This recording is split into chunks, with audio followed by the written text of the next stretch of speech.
Tell me, Dazai, why is it you wish to die?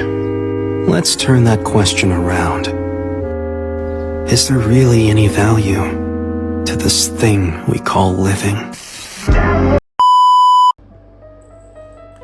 Halo guys, aku Laras dan di sini aku mau mereview novel yang judulnya itu No Longer Human karya Dazai Osamu.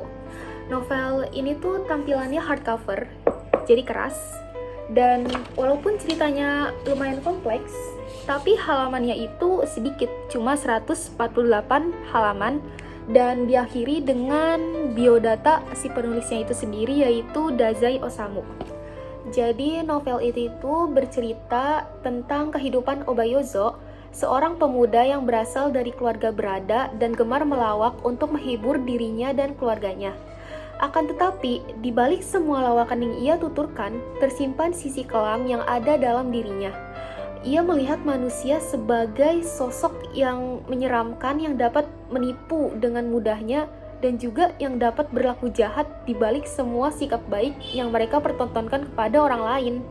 Kisah ini ditulis dalam 3 bagian, masing-masing menceritakan kehidupan Obayozo dalam periode tertentu. Catatan pertama mendeskripsikan kehidupan kanak-kanak Yozo yang gemar melawak dan di dalam dirinya mulai ada rasa takut terhadap kaumnya sendiri. Dan dalam catatan pertama ini jugalah para pembaca dapat tahu mengenai asal-usul ketakutan Yozo terhadap manusia dan mengapa Yozo bisa bersikap penuh kepura-puraan sejak saat itu. Sementara di catatan kedua dan catatan ketiga menceritakan kehidupan Yozo ketika sudah beranjak remaja dan dewasa, serta bertambahnya polemik dalam kehidupannya. Dalam masa-masa ini, ia semakin tenggelam dalam pikiran kelamnya dan mulai berpikir untuk membunuh dirinya sendiri. Karena itu, ia mulai melakukan kebiasaan yang dapat menghancurkan hidupnya pelan-pelan, mulai dari sering merokok, minum bir, dan di kemudian hari mengkonsumsi obat-obatan terlarang.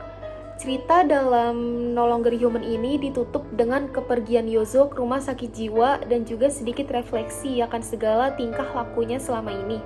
Saat itu Yozo baru berusia 27 tahun, masih muda banget kan? Meskipun novel No Longer Human ini terkesan kelam banget dan juga bisa bikin pembaca ikut tenggelam dalam ceritanya, aku rasa novel ini juga menuturkan banyak nilai humanisme.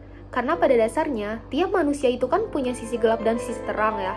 Jadi kedua hal inilah yang membuat mereka menjadi manusia sejati yang dapat berpikir, merasakan, dan bertindak sesuai dengan prinsip kehidupan yang mereka miliki.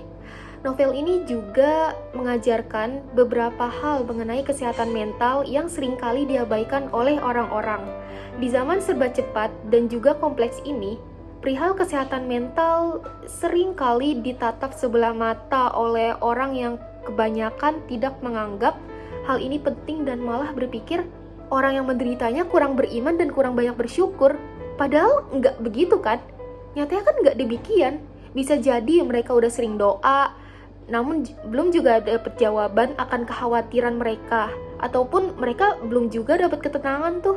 Dan bukankah kita diberi akal untuk dapat membantu orang lain?